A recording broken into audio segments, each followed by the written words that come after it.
আসসালামু আলাইকুম বন্ধুরা, তোমাদেরকে আমার চ্যানেলে স্বাগত। আজকে চলেছি তোমাদের সঙ্গে আবার একটা নতুন রেসিপি শেয়ার করতে। আজকে আমাদের বাড়িতে রান্না হয়েছে ফুলকপি দিয়ে, নতুন আলু দিয়ে আর পার্শে মাছের একটা ঝোল। খুব সুন্দর হয়েছিল এই রেসিপিটা খেতে। তো তোমরা দেখে নাও। প্রথমেই রান্নাটা আমি শুরু করে দিচ্ছি। সবার আগে বলে দিই, চ্যানেলে যদি নতুন বন্ধু এসে থাকো তাহলে অবশ্যই চ্যানেলটি সাবস্ক্রাইব করে দাও আর বেল আইকন প্রেস করে নোটিফিকেশান অল করে রাখো, যাতে আমার রান্নার ভিডিও নোটিফিকেশান তোমাদের কাছে খুব তাড়াতাড়ি পৌঁছে যায় আর তোমরা আমার ভিডিওগুলো খুব সহজে দেখতে পারো। তো প্রথমেই দেখছো মাছগুলোকে কিন্তু সুন্দর করে এখানে মা কেটে ধুয়ে রেখে দিয়েছে। একটু লবণ মাখিয়ে ও হলুদ মাখিয়ে সুন্দর করে ছ্যাঁকা তেলে মাছগুলোকে ভেজে তুলে নিতে হবে। মাছগুলো একটু ছোট ছোট ছিল, সেই কারণে এই পার্শে মাছগুলো দিয়ে আজকে মা ফুলকপি ডাঁটা প্লাস ফুলকপি আলু দিয়ে সুন্দর একটা ঝোল রান্না করেছে। তোমাদের সঙ্গে সেটাই শেয়ার করছি। তো প্রথমেই ফুলকপির ডাঁটা আর ফুলকপিগুলোকে কিন্তু বড় বড় করে কেটে নিয়েছি। ফুলকপিগুলো খুব সুন্দর সেদ্ধ হয়ে গেছিলো, এতটাই বড় বড় করে কেটেছিলাম তবুও কিন্তু সেদ্ধ হয়ে গেছে।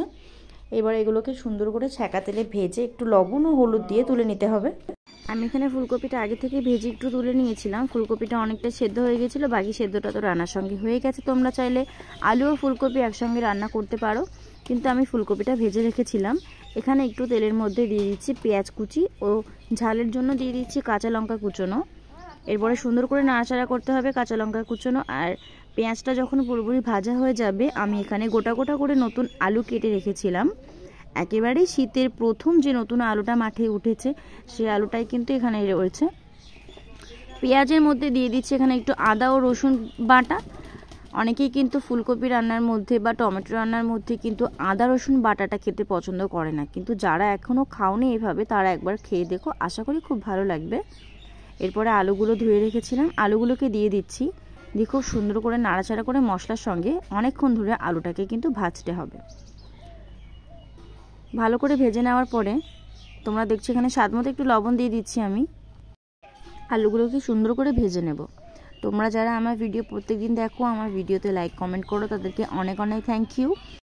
তোমরা যারা আমার ভিডিওতে কমেন্ট করছো তারা কোথা থেকে ভিডিওটা দেখছো অবশ্যই আমাকে জানাবে, আমি নেক্সট ভিডিওতে তোমাদের নাম মেনশন করব। এরপরে আমি এখানে একটু পাকা টমেটো দিয়ে দিয়েছি।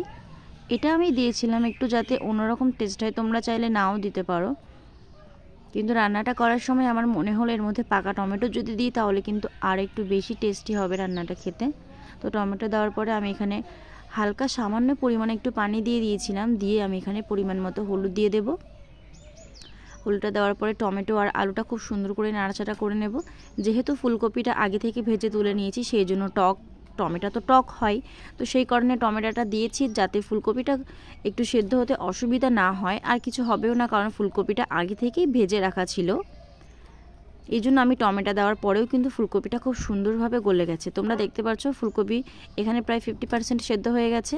হালকা একটু পানি দিয়ে আমি নাড়াচাড়া করে নেব। এতটাই সেদ্ধ হয়ে গেছে যে এখন কিন্তু সাইড থেকে এগুলো ভাঙতে শুরু করেছে। এখানে অনেকটাই আমার রান্নাটা কিন্তু কষানো হয়ে গেছে। এবারে ভালো করে একটু বাটা মশলাটা আমি দিয়ে দিচ্ছি। এখানে ছিল ধনে জিরে বাটা আর একটু সর্ষে বাটা। বাটা মশলাটা আমি এখানে দিয়ে দিলাম। এরপরে বাটনার যে পানিটা ছিল আমি ওই পানিটা এখানে দিয়ে দিচ্ছি। দেওয়ার পরে আমি তরকারিতে পরিমাণ মতো ঝোল দিয়ে দেব।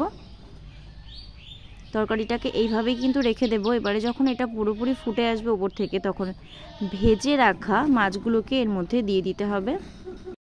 পার্শে মাছগুলোকে কিন্তু আমি চাইলে এখানে তেল রান্না করতে পারতাম। তোমরা যদি পার্শে মাছের তেল রান্না দেখতে চাও আমাকে কমেন্ট করে জানিও, আমি তোমাদের সঙ্গে রান্নাটা শেয়ার করব।